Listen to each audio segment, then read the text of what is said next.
사도 바울이 예루살렘에 갔었는데 예루살렘에 있는 유대인들이 사도 바울을 죽이려고 하는 바람에 아무래도 예루살렘에 있으면 안 될 것 같아가지고 예루살렘을 지키는 천부장 중에 루시아라고 하는 사람이 사도 바울을 가이사랴라고 하는 동네로, 당시 로마의 총독이 머물러 있는 것이거든요. 그 유대 총독이, 로마에서 보낸 유대 총독이 머물러 있는 가이사랴로 거기다 보냈습니다.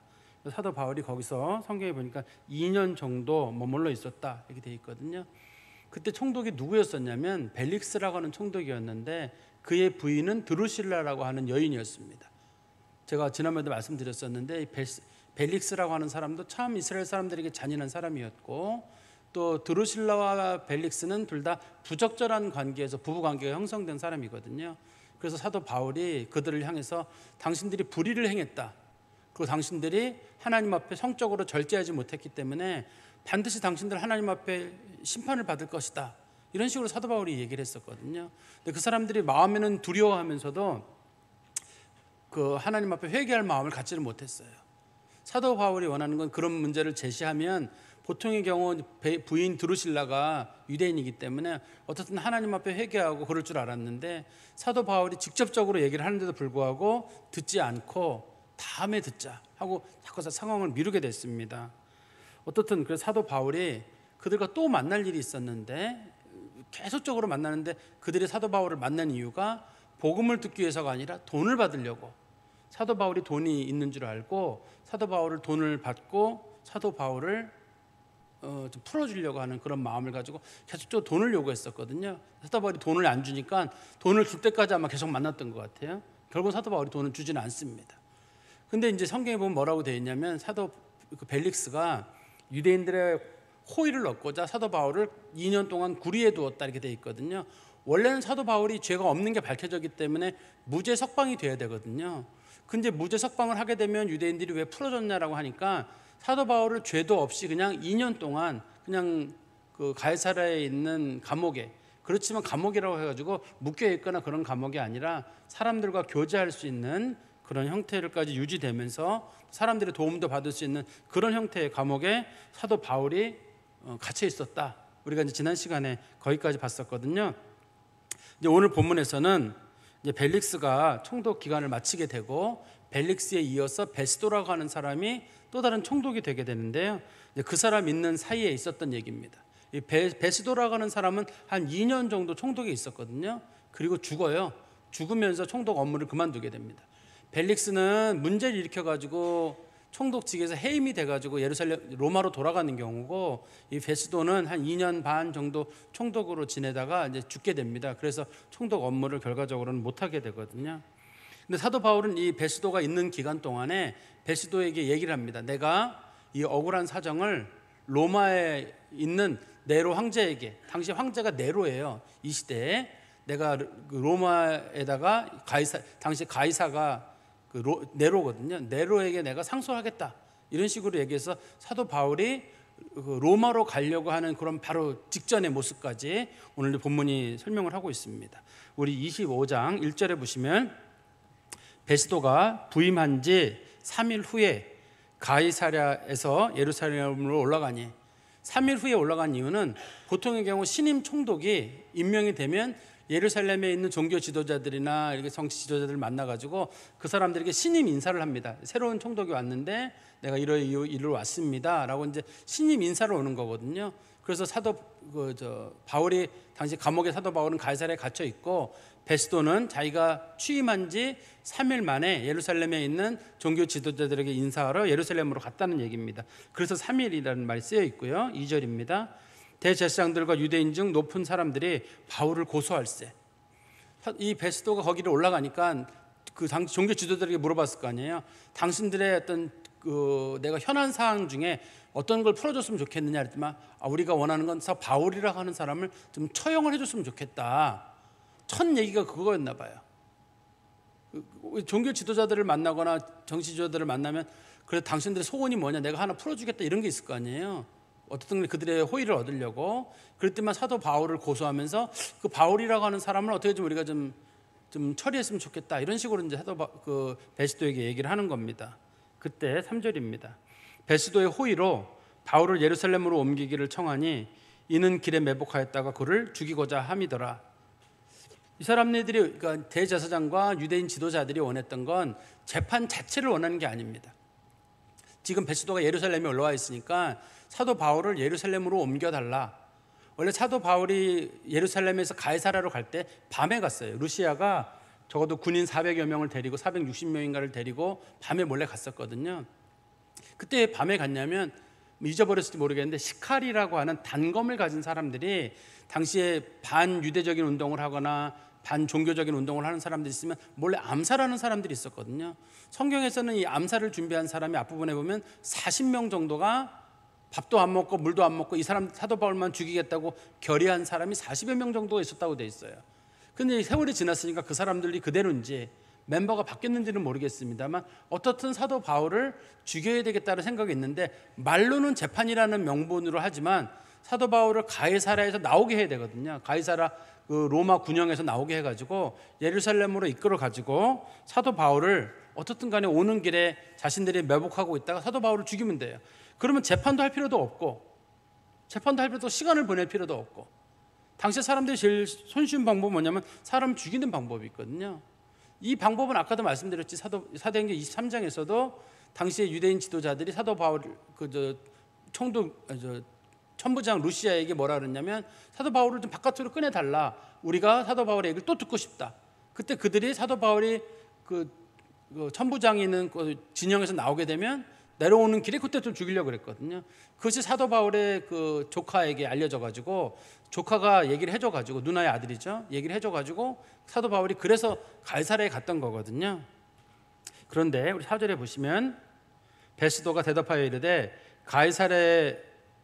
바울이 가이사라에 구류된 것과 사도 바울이 지금 가이사라에 있으니까 그 사람을 일로 데려오는 것도 힘들고 여기까지 올라와야 되잖아요, 사도 바울을. 근데 그냥 죄수를 데려오지 못하니까 여러 사람이 동원돼야 되거든요. 그러니까 사도 바울 데려오기 힘들다. 두 번째는 자기도 멀지 않아 떠나갈 것을 말하고 이제 베스도가 내려가게 되거든요. 예루살렘에 인사 왔다가 자기가 다시 예루살렘에서 가이사라로 가야 돼요. 자기가 이번에 온 목적은 공무로 온 게 아닙니다. 공무차 온 게 아니라 신임 인사차 여기 온 거기 때문에 여기서 무슨 재판을 하고 그렇게 시간을 보낼 수가 없어요. 사도 바울에 대한 재판이 또 단기간에 끝날 것도 아니기 때문에 그러면 사도 바울도 가이사라 올라와야 되고 자기도 여기서 재판하려고 시간을 보내야 되고 자기가 여기 있으면 뭐 편하지 않죠. 자기가 원하는 건 가이사라에 머무르는 건데 그래서 가이사라로 자기가 내려간다고 하는 바람에 결과적으로는 베스도가 거절을 하는 바람에 그 재판이 이루어지지 못했습니다. 그리고 성경 말씀 다시 5절에 보시면 또 이르되 너희 중 유력한 자들은 나와 함께 내려가서 그 사람에게 많이 옳지 아니한 일이 있거든 고발하라니라. 그러지 말고 사도 바울을 올리지 말고 여러분들이 가이사라로 내려와라. 가이사라로 내려와서 재판을 하라는 거예요. 이 지금 베스도의 말 때문에 유대 지도자들은 굉장히 혼란에 빠졌을 거예요. 자신들이 원하는 건 재판을 원하는 게 아니잖아요. 겉으로는 재판이지만 뒤에서 암살을 원하는 거거든요. 근데 베스도가 그러지 말고 번거롭게 하지 말고 당신들 내려와라 그러는데 우리가 암살하려고 그러니까 그 사도 바울을 보내주십시오. 이럴 수는 없는 거 아니에요. 그러는 바람에 결국 그들의 그 소원이 깨지게 됐습니다. 이걸 보면서 저는 그런 생각이 들거든요. 하나님께서 분명히 도우셨어요. 이때 만약에 베스도가 유대인들의 마음을 얻고자 알았다. 상황을 잘 모르잖아요. 베스도가 지금 취임한 지 3일밖에 안 됐으니까 잘 모르니까 알겠다고. 그럼 내가 당신들 말대로 사도 바울을 위로 데려오겠다. 예루살렘으로 데려오겠다 하면 그 사이에 사도 바울이 암살이 되거든요. 사도 바울도 암살이 될 뿐만 아니라 오자마자 곧바로 암살 사건이 생기게 되면 베스도도 해임이 되거든요. 베스도 총독 생명이 여기서 끝나게 돼요. 사도 바울도 위기에 놓이게 되고 베스도도 위기에 놓이게 되거든요. 근데 어떻든 하나님께서 베스도라고 하는 사람의 지혜를 사용하셔가지고 사도 바울의 생명을 보존하게 되고 사도 바울이 또 한 번 하나님 말씀을 전할 기회가 있습니다. 이 성경에서는 변명이라고 하지만 사도 바울이 복음을 전할 기회를 또 갖게 되는 겁니다. 6절 말씀입니다. 베스도가 그들 가운데서 예루살렘에서 8일 혹은 10일을 지낸 후에 이거를 지금 8일 혹은 10일이라고 말하는 이유는 아마 제 생각엔 그래요. 올라오는데 하루하고 내려가는데 하루인데 이거를 머문 시간으로 계산할 것인지 올라와서 뭐 채비 갖추고 내려가는 준비 갖추고 이런 시간이 있을 거 아니에요. 그거를 날짜를 계산할 때 이거를 더 해야 되나 빼야 되나 만 며칠로 해야 되나 만으로 하면 8일 그다음에 그냥 날짜로 계산하면 10일 뭐 이런 식으로 계산해서 아마 제 생각에 8일 혹은 10일이라고 누가가 사도행전을 기록한 게 누가거든요. 누가가 그렇게 얘기를 한 게 아닌가 싶습니다. 어떻든 우리식 표현으로 말하면 한 일주일 정도 예루살렘에 머문 후에 이제 베스도가 가이사랴로 내려가서 이튿날 재판 자리에 앉고 바울을 데려오라고 명하니, 재판 자리란 말은 재판정이거든요. 재판정에 앉아서 사도 바울을 데리고 오라고 명을 했습니다. 그리고 7절입니다. 그가 나오매 사도 바울이 나오매 예루살렘에서 내려온 유대인들이 둘러서서 여러 가지 중대한 사건으로 고발하되 능히 증거를 대지 못한지라. 여기 보니까 여러 가지로 사도 바울을 고발했다고 되어 있거든요. 여기 보면은 고발한 내용이 안 써 있어요. 그런데 사도 바울이 변명한 내용이 거기 그 다음 절에 3절이 써 있거든요. 사도 바울이 뭐라고 변명을 했냐면 8절에 보십시오. 바울이 변명하여 이르되 유대인의 율법이나 성전이나 가이사에게나 내가 도무지 죄를 범하지 아니하였노라. 이 3가지를 보니까 당시에 사람들이 뭘 고발했는지가 짐작할 수 있어요. 첫 번째가 이렇게 고발했어요. 사도 바울이 율법을 어겼다. 율법을 어겼다는데 사도 바울은 난 율법을 어긴 적이 없다 이렇게 주장을 하고 있는 거고, 두 번째는 성전이나라는 말은 사도 바울이 성전을 더럽혔다. 앞부분에서도 당시에 그 유대인들이 고발한 조건이었거든요. 성전을 더럽혔단 말은 뭐냐면 사도 바울이 에베소 사람 드로비모라고 하는 사람, 이방인인데 그 사람을 데리고 예루살렘 성전에 들어간 적이 있다는 거예요. 사실은 사도 바울이 들어가지 않았고 그 사람하고 시내를 같이 거닌 적이 있는데 사람들이 누명을 씌워가지고 사도 바울이 드로비모를 예루살렘 성전으로 들어가서 그 예루살렘 성전을 더럽혔다라고 하는데 사도 바울은 그거 아니라고 얘기를 하고, 세 번째는 가이사에게, 당시 시저에게도 사도 바울이 죄를 저질렀다. 즉 돌아다니면서 그 유대인들뿐만 아니라 이방을 혼란시키고 이단 교리를 가르침으로 인해 가지고 결과적으로는 로마 황제에게도 여러 가지로 피해를 줬다. 이런 식으로 사도 바울의 죄가 3가지라고 얘기를 하는 겁니다. 다시 보십시오. 8절에 보시면 유대인의 율법이나 성전을 더럽힌 것이나 가이사에게 해를 끼친 것이나 내가 도무지 죄를 범하지 않았다. 사도 바울은 자기가 죄를 범하지 않았다고 얘기를 하거든요. 여기서 그리고 사람들에게 증인을 대라고 하는데 그들이 7절에 보시면 이 재판이 길어진 이유 중에 한 가지가 능히 증거를 대지 못한지라. 주로 증거는 증인들이거든요. 증인을 대야 되는데 증인을 댈 수가 없어요. 증인을 댈 수 없는 이유는 2가지입니다. 증인이 없기 때문이고, 두 번째는 가짜 증인을 만들어내야 되는데 지금 이 사람들이 급히 내려오는 바람에 가이사랴로 내려올 때 몇 명만 왔거든요. 가짜 증인을 만드는데 시간이 없어. 하루 만에 내려왔잖아요. 이 사람들이 가짜 증인을 만들려면 예루살렘으로 돌아가야 되거든요. 예루살렘에 거짓 증인들이 있어요. 사도 바울이 이방인들하고 지내는 거 봤다 이런 식으로 소문내는 사람이 있었거든요. 그 거짓 증인을 만들어내야 되니까 이 당시에 유대인들이 또 다시 사도 바울에게 이렇게 얘기를 하죠. 우리 9절 말씀 보십시오. 베스도가 유대인의 마음을 얻고자 하여 바울더러 묻되 내가 예루살렘에 올라가서 이 사건에 대하여 내 앞에서 신문을 받으려느냐. 이 얘기는 뭐냐면 유대인들이 분명히 베스도에게 부탁을 했을 거예요. 증인을 대려고 하는데 지금 증인을 댈 수가 없다. 증인은 예루살렘에 있으니 우리가 예루살렘으로 가면 우리가 분명히 증인을 댈 수 있다. 그럼 예루살렘으로 갑시다. 그럼 이 사람들이 예루살렘으로 가려고 하는 이유는 뭔가요? 가다가 중간에 암살을 하려고 하는 게 목적이잖아요. 예루살렘으로 갑시다 이렇게 얘기를 하는 거예요. 당시에 이 베스도 입장에서는 자기가 한 번 거절했지만 2번 거절하기는 어렵고, 또 재판정이 누구냐면 재판장이 이 본문에 보시면 9절 끝에 보시면 내 앞에서 신문을 받으려느냐라는 말은 어떻든 예루살렘에서 재판을 하더라도 재판장은 베스도예요. 베스도가 재판을 하게 되니까 어차피 재판장은 같은 사람인데 너 가이사랴에서 받겠느냐 예루살렘으로 받겠느냐라고 사도 바울에게 물어보는 겁니다. 그래서 사도 바울이 10절에 이렇게 말을 합니다.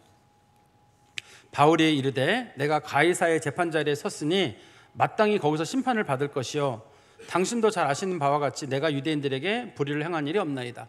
저는 그냥 가이사의 재판정에서 재판을 받겠습니다. 내가 유대인의 재판정에 가서 재판을 받고 싶지는 않습니다. 예루살렘까지 가고 싶지 않다 이렇게 얘기를 했었거든요. 그러면 사도 바울이 왜 이렇게 가이사의 재판정에서 받겠다 하냐면 당시에는 로마 법이 아주 철저하게 돼 있어가지고 이거 율리우스 법이라고 하거든요. 율리우스 법이라는 게 잘 만들어져 가지고 로마 법이 매우 공정한 법이에요. 사도 바울이 봤을 때 로마법에 따르면 자기가 공정하게 재판을 받지만 예루살렘에 가면은 거짓 증인도 나타날 뿐만 아니라 종교적인 죄를 뒤집어 씌워가지고 자기를 죽일 수가 있거든요. 그러니까 사도 바울이 나는 가이사의 법정에서, 가이사라는 말은 로마 황제 시저를 우리가 부를 때 우리나라 말로 가이사라고 부르는 거예요. 그래서 가이사의 법정에서 나는 재판을 받겠다, 공정한 재판을 받겠다라고 이 사람이 이제 주장을 하는 겁니다. 그리고 우리 다시 한번 성경 말씀에 가보시면 11절입니다. 만일 내가 불의를 행하여 무슨 죽을 죄를 지었으면 죽기를 사양하지 아니할 것이나 만일 이 사람들이 나를 고발하는 것이 다 사실이 아니면 아무도 나를 그들에게 내줄 수 없나이다. 내가 가이사께 상소하노라 한대. 사도 바울이 지금 재판을 받는 중이잖아요. 나는 여기서 재판을 받지 않고 로마로 가서 재판을 받고 싶다. 가이사에게 상소한다는 말은 내가 로마에 가서 재판을 받고 싶다고 사도 바울이 선언을 하는 거예요. 당시에 이제 사도 바울은 로마 사람이기 때문에 재판정을 자기가 고를 수 있어요. 예루살렘에서 할지, 혹은 가이사랴에서 할지, 혹은 자기가 상소를 해가지고 로마로 갈지. 당시 그 아까 말씀드린 율리우스 법에 따르면 사람들이 재판을 상소를 하면 로마 사람의 법을 로마 사람의 청을 받아주게 돼 있거든요. 그래서 그 사람이 사도 바울이 나는 로마에 가서 재판을 받고 싶다라고 얘기를 했단 말이에요. 그러면 제가 아까 말씀드린 대로 사도 바울이 가이사에게 상소한다고 하는 이유나 로마로 가겠다는 이유는 일단은 먼저는 그 로마 법이 공정하기 때문이에요. 자기가 예루살렘으로 가면 올라가다 죽는다는 걸 알아요. 사도 바울은 중간에 암살을 당한다는 걸 알기 때문에 자기 신변의 안전적인 문제도 있고, 그다음에 두 번째는 재판의 공정한 문제도 있습니다. 재판의 공정성 문제와 신변의 안전 문제가 첫 번째 걸려 있고, 두 번째는 사도 바울이 로마로 가서 가이사에게 재판을 받고 싶어 하는 데는 그만한 이유가 있어요. 지금 이 로마 전역에서 기독교라는 종교가 점점점 사람들에게 그 나사렛 땅, 이렇게 나사렛의 이단이다 이런 식으로 소문이 나고 있거든요. 그래서 사도 바울이 소아시아 지역이나 혹은 마케도니아 지역에서 복음을 전할 때 많은 사람들에게서 고소를 당해가지고 사도 바울뿐만 아니라 수많은 그리스도인들이 박해를 받았거든요. 그러니까 사도 바울이 로마에 가서 네로 앞에 서가지고 재판을 받게 되면 사도 바울의 얘기를 네로가 다 듣고 난 다음에 네 말이 맞다라고 선언을 해주게 되면 기독교가 소위 그 사람들이 믿어도 되는 종교로 인정이 되게 되거든요. 이거를 이제 기독교가 공인된다고 하는데, 우리가 뭐 기독교의 공인이 콘스탄티누스 뭐 대제 때냐 그런 거랑은 다르게 기독교가 사교가 아니라 거짓 종교가 아니라 공식 종교로서 사람들에게 수용될 수 있도록, 로마는 웬만한 종교들을 다 수용을 했습니다. 아주 그게 사람들을 죽이거나 그렇게 하는 종교가 아닌 이상은 웬만한 종교를 공인을 했었거든요. 이거를 이제 라틴어로 리시툼이라고 불러요. 리키툼이라고 불러가지고 공식화된 종교라고 합니다. 이거를. 그래서 사도 바울이 그렇게 마음속에 원하는 게 뭐냐면, 이거는 자기 한 사람의 문제가 아니라 지금 기독교가 아시아나 소아시아 지역에 많이 퍼져 있고 예루살렘에도 퍼져 있는데, 자기가 가서 네로 황제 앞에서 변명을 다 하게 되면 네로가 듣고 나서 기독교라는 종교가 사교가 아니다, 거짓된 종교가 아니니까 믿어라라고 얘기를 하게 되면 많은 사람들에게 이익이 되거든요. 사도 바울이 그거를 하는 거고, 세 번째는 사도 바울의 소원이 뭐였냐면 로마로 가서 복음을 전하는 거였어요. 사도 바울은 어떻든 로마로 가서 복음을 전해서 할 수만 있으면 로마에 있는 사람들을 변화시키는 것. 사도 바울이, 우리가 지난번에 그 로마서 강의할 때 그런 말씀 드렸잖아요. 사도 바울이 로마서를 쓴 이유 중에 한 가지가 로마서를 써서 무슨 믿음으로 구원받는다고 하는 그 얘기를 그들에게 전하려고 하는 게 아니라, 자기가 로마에 가서 먼저 복음을 전한 후에 서반으로 가는 비용을 얻어가지고 서반으로도 가고 싶은데 로마 사람들에게 비용을 좀 얻고 싶어요. 그러려면 로마 교인들이 원하는 좋은 말씀을 전해줘야 되거든요. 그래서 기록한 게 로마서예요. 자기가 그러니까 로마에서 복음을 전하고 서반으로 갈 수 있는 선교 비용을 받으려고 하는 게 로마로 가는 원래 목적이었거든요. 그래서 두 가지, 로마에서 복음을 전하는 거랑 서반으로 가려고 하는 자기의 목적이 있었기 때문에 사도 바울이 지금 나 로마로 가고 싶다 하면 이제부터는 사도 바울이 무료로 가게 됩니다. 죄수긴 합니다만 로마 시민권자로서 배에 실려가지고 뱃삭도 들이지 않고 로마까지 아주 안전하게 가게 되거든요. 자기가 여기까지 오는 데는 어려움이 많았어요. 사도 바울이 고린도에서 에베소로 넘어올 때도 사람들이 죽이려고 해가지고 할 수 없이 그 일부 사람들은 배 타고 건너가게 하고 자기는 도보로 걸어서 빌립보나 데살로니카나 그쪽 돌아서 왔었거든요. 그런 일이 있었는데, 이제는 로마의 배를 타고 가게 되면 누구도 자기를 해칠 수가 없고 안전하게 자기가 로마에 가서 복음을 전할 수 있기 때문에, 그래서 사도 바울이 나는 가이사에게 상소합니다라고 말하는 이유는, 이걸 우리가 굳이 서너 가지로 나눠본다 그러면, 첫 번째는 자신의 신변 안전 문제. 예루살렘으로 가면 죽어요. 암살당하기 때문에. 두 번째는 공정한 재판이 거기에 들어있을 것이고, 그다음에 세 번째는 기독교가 공식 종교로서 인정을 받는 것. 그다음에 자기가 평생 소원이 로마에 가서 복음을 전하는 거거든요. 그것이 이루어지기를 바라는 그런 마음이 거기 있었습니다. 그리고 마지막 12절입니다. 베스도가 배석자들이란 말은 총독 밑에 있던 일반 사람들일 겁니다. 그 재판정 옆에 배석한 사람들이죠. 상의하고 이르되 내가 가이사에게 상소하였으니 가이사에게 갈 것이니라 하니라. 그래, 네가 소원이 가이사에게 간다고 하니까 로마 법에 따르면 가이사에게 상소하면 가이사로 갈 수 있으니까 너 가이사에게 가서 재판을 받아라. 근데 아까 제가 말씀드렸듯이 당시 총독이 그 로마 황제가 누구냐면 네로예요. 그 유명한 기독교인들을 많이 죽이고 사도 바울을 나중에 참수시킨 사람, 베드로도 죽인 사람이 네로 황제거든요. 근데 이때까지 그 네로 황제가 미치는 게 언제 일이냐면, 요 사건이 있을 때가 기원전 서기 59년이라 그러거든요. 요 사건이 있을 때가 네로 황제가 미치는 건 서기 64년이에요. 그때 로마에 불도 지르고 뭐 사람들 불 질렀다는 이유로 죽이기도 하고 그런 사건이 있잖아요. 그 사건이 있기 이게 5년 전쯤의 일이거든요. 그러니까 사도 바울에게 네로가 처음에 현군이었습니다. 아주 현군이었기 때문에 네로에 대한 평가가 좋았고, 두 번째는 네로의 스승이 누구냐면 세네카라고 하는 유명한 스토아 철학자예요. 물론 세네카 나중에 자살을 했어요. 자살을 했는데 어떻든 세네카라고 하는 사람이 상당한 정도의 그 현자 중에 속하거든요. 그 어떤 로마의 상당한 현자 중에 하는데 그 사람이 네로의 스승이에요.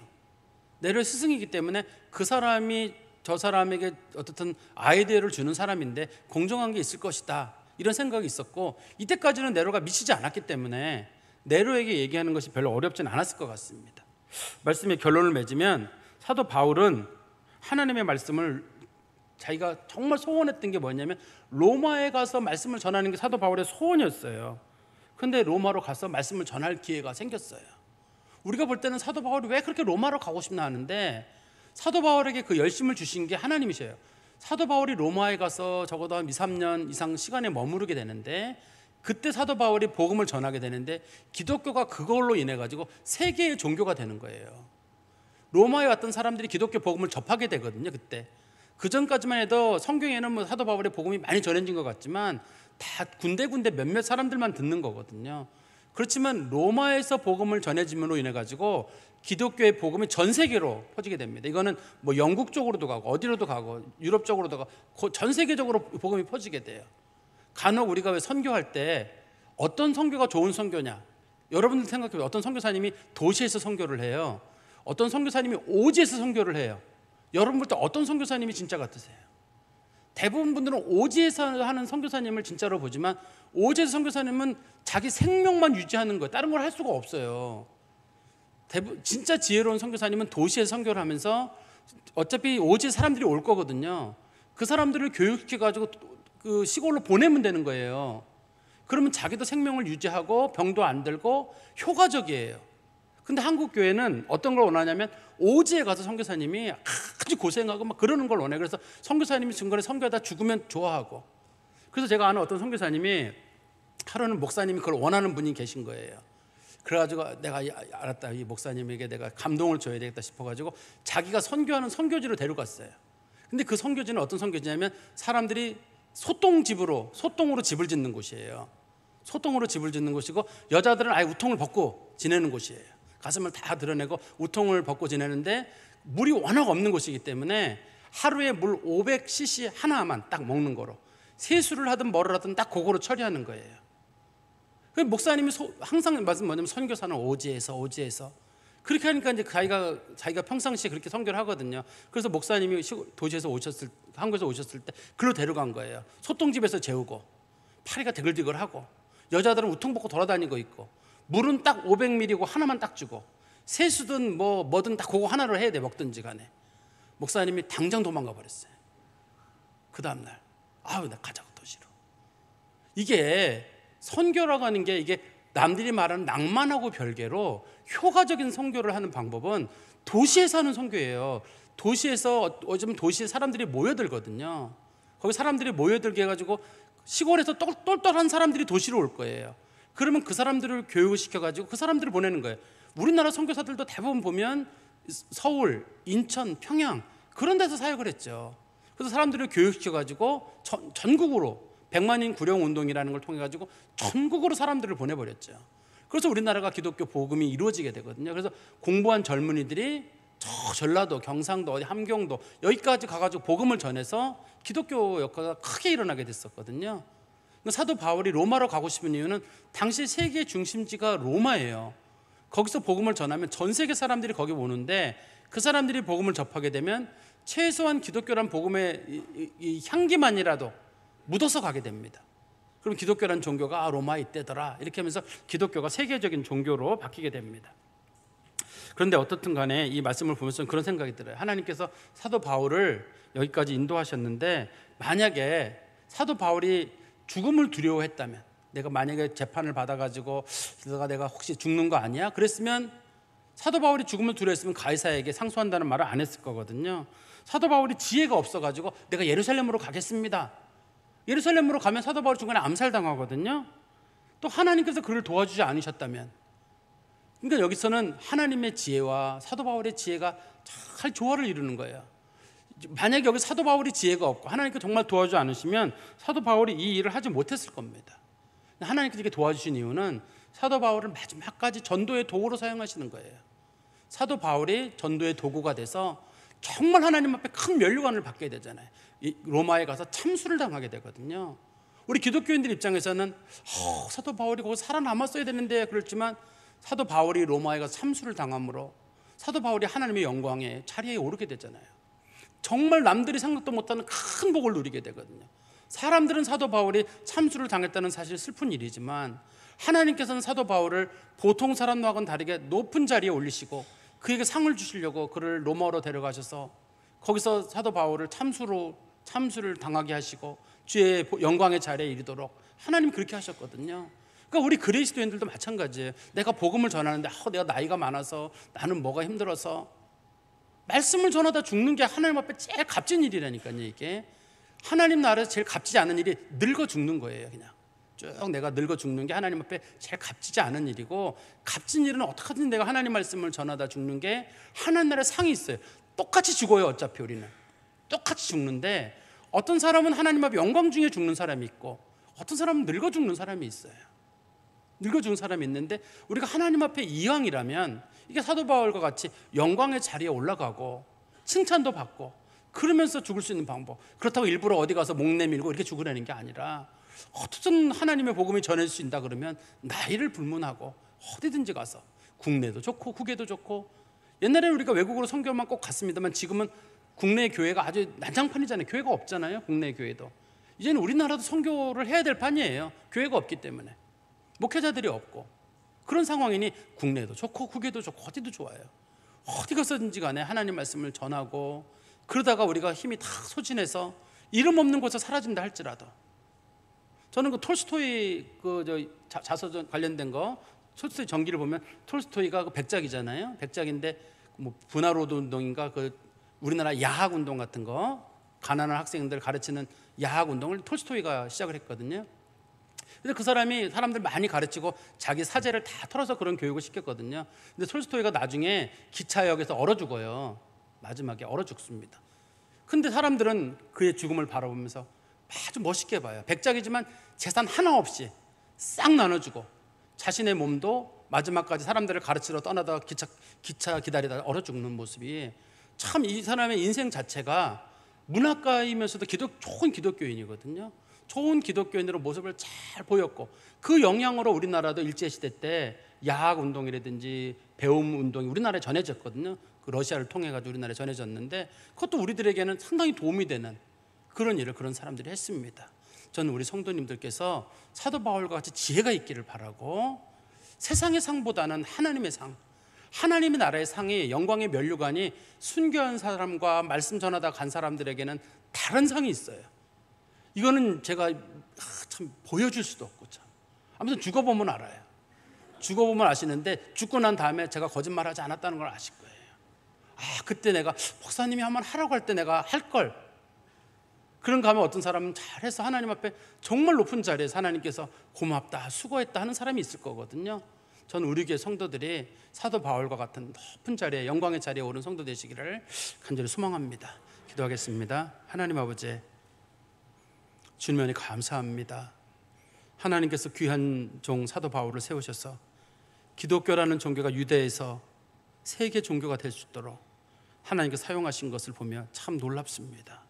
하나님의 지혜가 놀랍고 그를 사용해서 역사하신 하나님의 능력이 놀랍고 그 지혜를 받아 또 사용하는 사도 바울의 역사가 놀랍습니다. 하나님 아버지, 세상에서 가장 값진 일은 예수 믿는 일이지만 예수님 앞에 사용되는 일도 그에 못지않게 중요한 일이라 믿습니다. 우리가 주 앞에 사용되는 그리스도인 되게 하여 주시옵소서. 예수 그리스도의 이름으로 기도하옵나이다. 아멘.